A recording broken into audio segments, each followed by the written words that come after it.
പഞ്ചായത്ത് പോകുന്നത് തൃശൂർ ജില്ലയിലെ പഴയന്നൂർ ഗ്രാമപഞ്ചായത്തിന്റെ വികസന പ്രവർത്തനങ്ങളിലേക്കാണ്. പഞ്ചായത്ത് പ്രസിഡന്റ് പി കെ മുരളീധരനുണ്ട് നമ്മളോടൊപ്പം. നമസ്കാരം ശ്രീ മുരളീധരൻ. കാർഷിക മേഖല, ആരോഗ്യ മേഖല, അടിസ്ഥാന സൗകര്യ മേഖലയ്ക്ക് പ്രത്യേക ഊന്നൽ നൽകുന്ന വികസന പ്രവർത്തനങ്ങളാണ് പഴയന്നൂർ ഗ്രാമപഞ്ചായത്ത് നടപ്പിലാക്കി വരുന്നത്. ഈ പ്രവർത്തനങ്ങളുടെ ഫലമായി നിരവധി പുരസ്കാരങ്ങളും അംഗീകാരങ്ങളും എല്ലാം ലഭിച്ചിട്ടുള്ള ഒരു പഞ്ചായത്ത് കൂടിയാണ്. എങ്ങനെയാണ് ഈ നേട്ടങ്ങളെയെല്ലാം തന്നെ ഒറ്റനോട്ടത്തിൽ വിലയിരുത്താനാവുക? പഴയന്നൂർ ഗ്രാമപഞ്ചായത്ത് തൃശൂർ ജില്ലയിലെ ഏറ്റവും വലിയ പഞ്ചായത്തുകളിൽ ഒന്നാണ്. തികച്ചും കാർഷിക മേഖലയാണ്. ഞങ്ങളെ അതിവേഗം നാഗരികതയിലേക്ക് കുതിച്ചു കൊണ്ടിരിക്കുന്ന ഒരു ഗ്രാമപഞ്ചായത്താണ്. പഞ്ചായത്തിലെ ഏറ്റവും കൂടുതൽ നെൽകൃഷിയും അതുപോലെ പച്ചക്കറി കൃഷിയും വാഴ, തെങ്ങ്, കവുങ്ങ്, റബ്ബർ തുടങ്ങിയ കൃഷികളും അതിൽ ഉപജീവന മാർഗം നടത്തുന്ന പാവപ്പെട്ട കർഷക തൊഴിലാളികളും അടങ്ങിയ വലിയ സമൂഹമാണ്.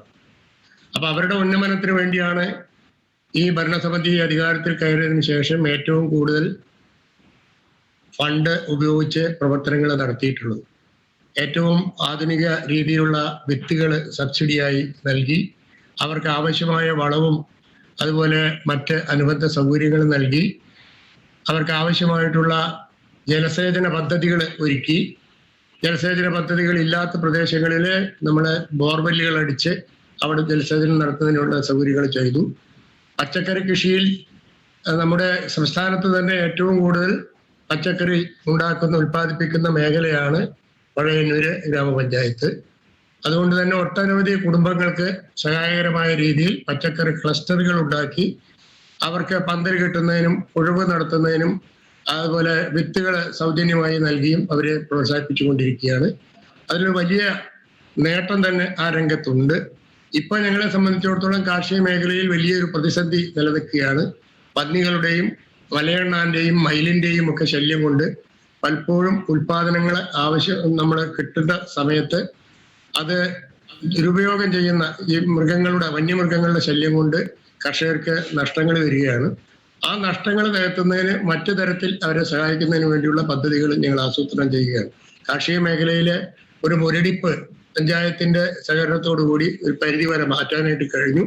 കോവിഡിന് ശേഷം വന്ന പ്രളയം കൊണ്ട് കാർഷിക മേഖലയിലുള്ള തോടുകളും ജലാശയങ്ങളും ഒക്കെ പൊട്ടിപ്പൊളിഞ്ഞ് വലിയ ഒരു നാശനഷ്ടം ഈ പഞ്ചായത്തിൽ ഉണ്ടായി.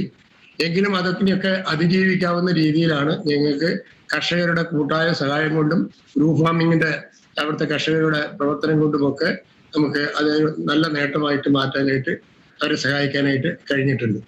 കൃഷിക്ക് കൂടുതൽ പ്രാധാന്യം നൽകുന്ന ഒരു പഞ്ചായത്ത് കൂടി ആയതുകൊണ്ട് തന്നെ ഈ മറ്റ് ജില്ലകളിൽ നിന്നെല്ലാം തന്നെ കേരളത്തിൽ തന്നെ ആദ്യമായി മുരിങ്ങ കൃഷി ചെയ്യുന്ന ഒരു പഞ്ചായത്ത് കൂടിയാണ് എന്നറിയാൻ സാധിക്കുന്നു. എങ്ങനെയാണ് ഈ ഒരു പദ്ധതിയിലേക്ക് എത്തുന്നത്? എന്താണ് ഇതുകൊണ്ട് ലക്ഷ്യം വെക്കുന്നത്? നമ്മുടെ നാട്ടിലെ അത് മുരിങ്ങ മാത്രമല്ല, ചക്ക, അതുപോലെ തന്നെ ഓമക്കായ തുടങ്ങിയ നല്ല തരത്തിലുള്ള ആരോഗ്യ സംരക്ഷണത്തിന് പറ്റിയിട്ടുള്ള ഉൽപ്പന്നങ്ങളൊക്കെ നമ്മുടെ നാട്ടിൽ എത്രയോ കാലമായിട്ട് നമ്മുടെ പഴയ ആളുകളൊക്കെ ഉപയോഗിച്ചുകൊണ്ടിരുന്നതാണ്. ഇപ്പോ നമ്മളൊക്കെ നമ്മുടെ നാട്ടിലുള്ള ചക്കയും അതുപോലെയുള്ള സാധനങ്ങളും ഒക്കെ നമ്മൾ മറ്റു സ്ഥലങ്ങളിൽ പോയി അതിവില കൊടുത്ത് കഴിച്ചാൽ നമ്മൾ ഉപയോഗിക്കാതെ പോകുന്ന ഒരു സ്ഥിതിവിശേഷമുണ്ട്. അപ്പൊ ഞങ്ങൾ ആദ്യം നമ്മൾ ചക്കയിലാണ് ആരംഭിച്ചത്. ചക്ക പൊടിക്കുന്ന ചക്ക ചുള പറിച്ച് അതിന്റെ ചുളയും കുരുവും ഒക്കെ വേറെ വേറെ ആക്കി അത് പൊടിച്ച് ഉണക്കി പൊടിച്ച് മെഷീനിൽ വെച്ച് പൊടിച്ച് ഉണ്ടാക്കുന്ന ഒരു സംവിധാനം നമ്മൾ വിജയകരമായി നടന്നു. അതിൽ തന്നെ നമ്മുടെ ചക്കപ്പഴം നമ്മൾ പായസത്തിന് വേണ്ട രീതിയിലുള്ള ഉൽപ്പന്നങ്ങളാക്കി മാറ്റുന്നതിന് വേണ്ടിയിട്ടുള്ള കാര്യങ്ങൾ നമ്മളിപ്പോൾ ചെയ്യുന്നുണ്ട്. അതുപോലെ പൂവ നമ്മുടെ നാട്ടില് ധാരാളമുള്ളതാണ്. നമ്മുടെ സ്ത്രീകളൊക്കെ ഒരു പ്രത്യേക സമയങ്ങളിൽ പൂവയ്ക്ക് വേണ്ടിയിട്ടൊക്കെ നമ്മൾ നിൽക്കാറുണ്ട്. അത് കണ്ടുകൊണ്ട് അതിൻ്റെ ഒരു വിഭവങ്ങൾ നമ്മൾ ഉണ്ടാക്കുന്നതിന് വേണ്ടിയുള്ള പദ്ധതികൾ ആസൂത്രണം ചെയ്തു. അതിന് നമ്മൾ ഇഷ്ടം എന്ന പേരിൽ ഒരു ഗ്രൂപ്പ് അതിന് ഫോം ചെയ്ത് അവർക്ക് 2 ലക്ഷം രൂപ പഞ്ചായത്ത് കുടുംബശ്രീ വഴിക്ക് സബ്സിഡി കൊടുത്ത് അതിന്റെ ഗ്രൂപ്പ് നല്ല രീതിയിൽ അവർ മുന്നോട്ട് കൊണ്ടുപോകുന്നുണ്ട്. അതുപോലെ തന്നെ അരി, മല്ലി, മുളക് എന്നിവ അതുപോലെ മുരിങ്ങ ഒക്കെ പൊടിക്കുന്നതിന് വേണ്ടിയുള്ള ആദ്യം ഞങ്ങൾ അതിന് ശ്രദ്ധ നടത്തി. പക്ഷെ അത് അരിയും മുളകും മല്ലിയും ഒക്കെ പൊടിക്കുന്നതിന് വലിയ ബുദ്ധിമുട്ടുണ്ടായില്ല. പക്ഷെ മുരിങ്ങ കൃഷിയുടെ പ്രാരംഭ പ്രവർത്തനങ്ങൾ ഞങ്ങൾ തുടങ്ങുമ്പോൾ ഞങ്ങൾക്കത് ഒരു വിജയമാകും എന്ന പ്രതീക്ഷ ഉണ്ടായിരുന്നില്ല. പക്ഷെ ഞങ്ങൾ 2 തവണ അങ്ങനെ ശ്രമിച്ചിട്ട് അവസാനം ഞങ്ങൾക്ക് ഈ മുരിങ്ങ പൊടിച്ച് മൂല്യവർദ്ധിത ഉൽപ്പന്നങ്ങളാക്കി കൊടുക്കാൻ നമുക്ക് ഫോറിനേഴ്സിന് അയച്ചു കൊടുക്കാൻ പറ്റാവുന്ന ഒരു സാഹചര്യമുണ്ട് എന്ന് ഞങ്ങൾ മനസ്സിലാക്കി. അതിന്റെ അടിസ്ഥാനത്തിൽ നമ്മൾ 1000 കർഷകരെ തെരഞ്ഞെടുത്ത് അവരുടെ വീടുകളിൽ മുരിങ്ങ തൈകൾ കൊടുക്കുന്നതിന് സബ്സിഡിയോടുകൂടി മുരിങ്ങ തൈകൾ അവർ വാങ്ങിച്ചു കൊടുത്തു. ആ മുരിങ്ങ ഇപ്പൊ പാകമായി വരികയാണ്. ആ മുരിങ്ങയുടെ ഇലയും കായയും ഉപയോഗിച്ചുകൊണ്ട് അത് ഉണക്കി പൊടിച്ച് നമ്മൾ പ്ലാസ്റ്റിക്കിലാക്കി അത് ചെയ്യുന്നതിന് വേണ്ടിയിട്ടുള്ള പ്രൊഡ്യൂസേഴ്സ് ഗ്രൂപ്പുകാരെ ഉണ്ടാക്കി. അവർക്ക് 25,000 രൂപ കൊടുത്തു. അത് മെഷീനറി വാങ്ങുന്നതിനും വാടക കൊടുക്കുന്നതിനും വേണ്ടിയുള്ള സംവിധാനം ഉണ്ടാക്കിയിട്ടുണ്ട്. അത് പൊടിച്ച് കൊടുത്താൽ നമുക്ക് 1000 വീടുകളിലെ കർഷകരുടെ കുടുംബങ്ങളിലുള്ള വനിതകൾക്കും ഒരു വനിതാ പ്രോജക്റ്റ് ആയിട്ടാണ് ഞങ്ങൾ പ്രൊമോട്ട് ചെയ്യുന്നത്. അപ്പൊ ആ വനിതകൾക്ക് ജോലി കിട്ടും, അതോടുകൂടി അവർക്കൊരു നല്ല വരുമാനം കിട്ടും. ഈ ഉൽപ്പന്നങ്ങൾ കൊണ്ടുവന്ന് പൊടിച്ച് പാക്കറ്റ് ആക്കി അയച്ചു കൊടുക്കുന്നതിന് മാർക്കറ്റിങ്ങിനുള്ള സൗകര്യങ്ങൾ നമ്മൾ ഉണ്ടാക്കിയിട്ടുണ്ട്. ആ മാർക്കറ്റ് വരുമ്പോൾ അവർക്കും വലിയൊരു സാമ്പത്തികമായിട്ടുള്ള നേട്ടങ്ങൾ ഉണ്ടാക്കാൻ കഴിയും എന്ന പ്രതീക്ഷയിലാണ്.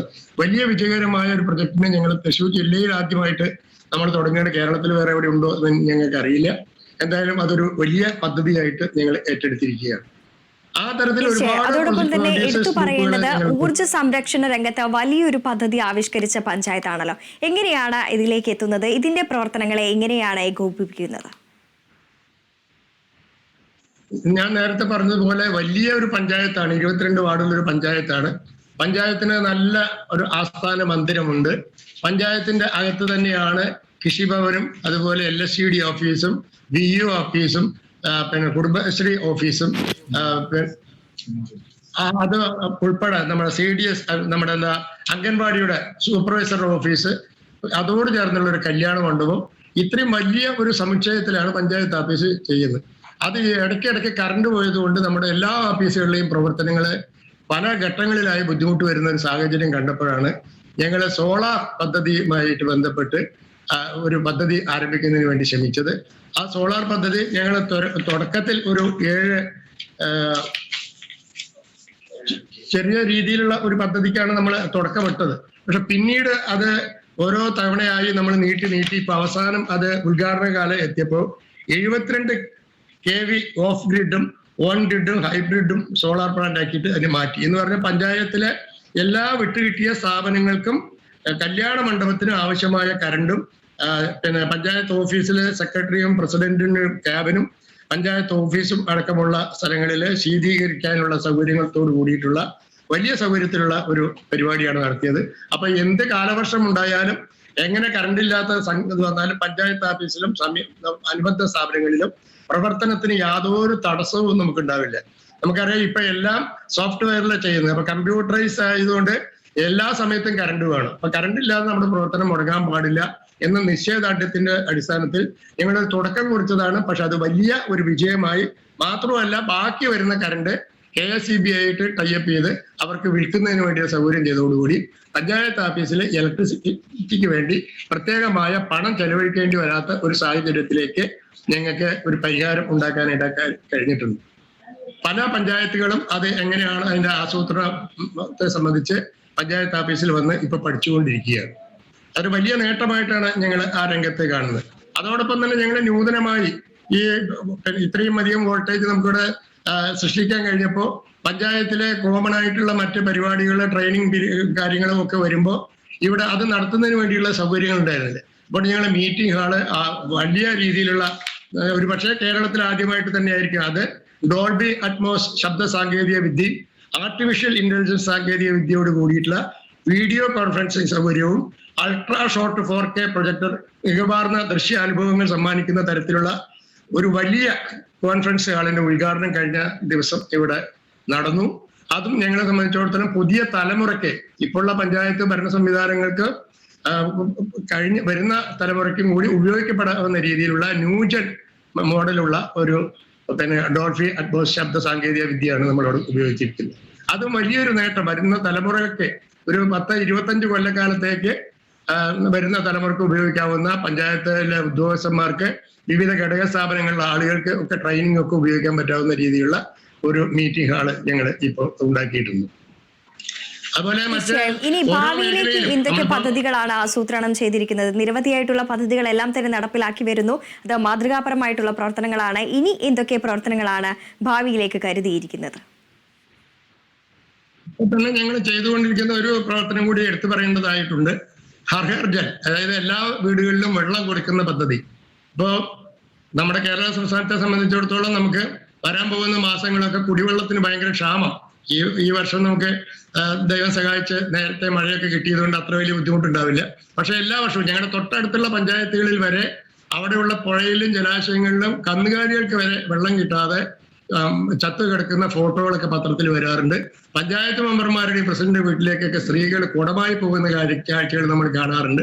പക്ഷെ ഞങ്ങളത് ഒരു വളരെ ആസൂത്രിതമായി കുറച്ചു കാലമായി, നേരത്തെ ഈ പഞ്ചായത്ത് രാജ് നിയമം വരുന്നതിന് മുമ്പ് തന്നെ ഉണ്ടായിരുന്ന പഞ്ചായത്തിലെ ഒരു പഞ്ചായത്ത് മെമ്പറായിട്ട് ഞാൻ തുടർന്നതാണ്. തുടർച്ചയായി 37 കൊല്ലം പഞ്ചായത്തിൽ ഉള്ള ഒരാളാണ്. കഴിഞ്ഞ 2 ടൈമില് പ്രസിഡന്റാണ്, അതിന് മുമ്പത്തെ ടൈമിൽ വൈസ് പ്രസിഡന്റ് ആയിരുന്നു.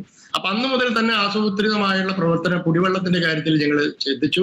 അതുകൊണ്ട് തന്നെ നമ്മുടെ പഞ്ചായത്തിലെ 93.7% വീടുകളിലും പഞ്ചായത്തിന്റെ സഹായത്തോടു കൂടി തന്നെ കുടിവെള്ള പദ്ധതികൾ നമുക്ക് ആസൂത്രണം ചെയ്ത് നടപ്പിലാക്കാൻ കഴിഞ്ഞു. ബാക്കിയുള്ള സ്ഥലങ്ങളിൽ ഓപ്പൺ വെല്ലും ബോർവെല്ലും ഉണ്ട്.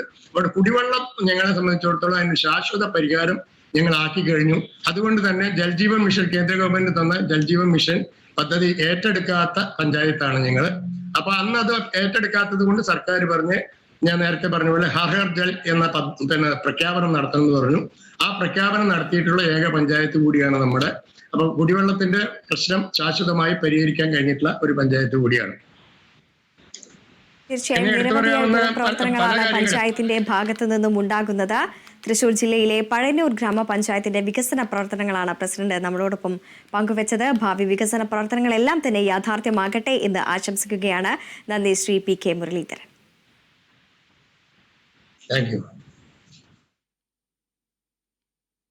ഇന്ത്യ പഞ്ചായത്തിന്റെ ഇന്നത്തെ എപ്പിസോഡ് ഇവിടെ പൂർണ്ണമാവുകയാണ്. കൂടുതൽ പഞ്ചായത്തുകളുടെ വിശേഷങ്ങളുമായി തിരിച്ചെത്തും വരെ നന്ദി, നമസ്കാരം.